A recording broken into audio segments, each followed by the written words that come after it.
again this time to vlog number 31 of The Turtle and the Tiger, where we leave the Jicarilla Indian Reservation near Dulce, New Mexico, and head up to the Navajo Lake State Park in Colorado. It was a pretty routine drive up there, beautiful scenery, some unique characteristics about the area. We got to the Navajo Lake State Park. It was all back road, dirt roads. Took us a while. I think it took us about 2 hours to go 50 miles. But we got there, decided that it wasn't quite our thing to camp there. Wasn't it was a nice state park and it had a beautiful view, but just not something we were interested in camping at the time. And I'll put a link down below to a couple of lake state parks that we've stayed into. There'll be blogs, and you can go there and read about kind of what our deal is when we get to a lake state park sometimes. However, we did have the Colorado State Park Pass, which allows us to go into a park for free. Normally they charge you a day rate, but it allows us to get in there for free, and we got fresh water, we got a shower, we did have to pay for the shower, and we did some laundry. So we got all that stuff caught up after staying at the other place for a little over a week. Got all that caught up, and then we decided to press on towards Durango, Colorado, which was going to be where our house sit was.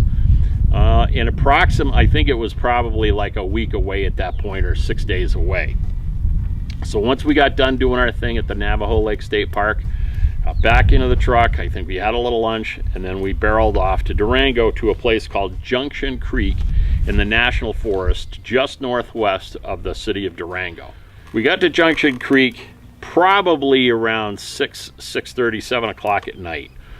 It was probably 8-9 miles outside of Durango, and as such, they really can get quite pricey with their campgrounds up there. So it was like 35 bucks. It was sort of a surprise to us. We decided instead of staying there, we were going to use that spot to lay up for our house sit. We weren't going to have anything to do with it. We went on the map that night, found an alternative directly north out of Durango at a place near a place called Lemon Lake, and it was called Transfer Park Campground. So we stayed overnight. We headed up to Transfer Park. There were two campgrounds above Lemon Lake. One was called Florida, not Florida, even though that's the way it's spelled, Florida. And then attached to it, right around the corner, kind of like a half a mile, was a place called Transfer Park Campground. Now, we like Transfer Park Campground a little bit better because it was closer to near the Florida River itself. Good looking river. Hope to catch some trout in there, but as it would turn out, that wouldn't be the case. So we stayed there probably to the day before our Durango house sit. All right, some of the highlights of this Transfer Park Campground. We talked to the campground host the minute we got there and told them what our expectations were. We wanted a place that was quiet. We wanted a place where not a lot of people are going to be driving by. We wanted the perfect spot. So this guy was like, say no more, I get the perfect spot for you. He gave us a spot. We went up there and parked there, and I'm going to say that was a Wednesday. So it was early Wednesday because we had come from Junction Creek, which was only, 10 or 12 miles away. But when we got there, we parked at Transfer Park, and lo and behold, on Thursday, after we had gone for a walk, we came back. We heard an engine running. I'm going to say it was 200 or 300 feet away, and a travel trailer had come in, parked at another site, pulled out their satellite dish for TV, started up their generator, and that generator ran pretty much non-stop for 4 or 5 days. We asked the campground host if that was legal. It wasn't. He went up to them, talked to them. They didn't listen to him. They didn't act. We thought that was a bad thing, but come Friday, top of the campground that was supposedly not going to be busy was overfilled by Friday afternoon. I would say by 115% in that you know, there were supposed to be no more, let's say, than 40 cars there, and there were probably 60 cars there because people were doubling up at all the sites.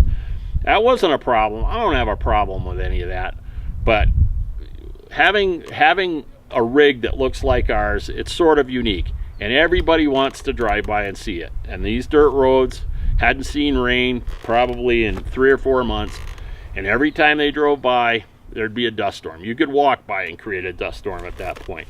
There was a lot of noise, a lot of traffic. It wasn't a great experience, and had we had thought ahead of time, we probably would have parked at the least what he thought would be more traffic campground down below, which we ended up taking our bike down there, I don't know, Saturday afternoon or Sunday morning, and there was hardly anybody in that campground. So sometimes it works out, sometimes it doesn't. It's just the luck of the draw. But you know, if this happened the majority of the time, then we'd have to really rethink this whole adventure, but it doesn't. But it does go to show you that sometimes 1 or 2% of the people can ruin it for the entire campground. And I know that there were people that actually left Saturday afternoon because they even had enough. So we thought we were pretty tolerant about it. And then at this point, when it's all said and done, we're going to head to Durango to our house sit, which is going to be in our next vlog number 32.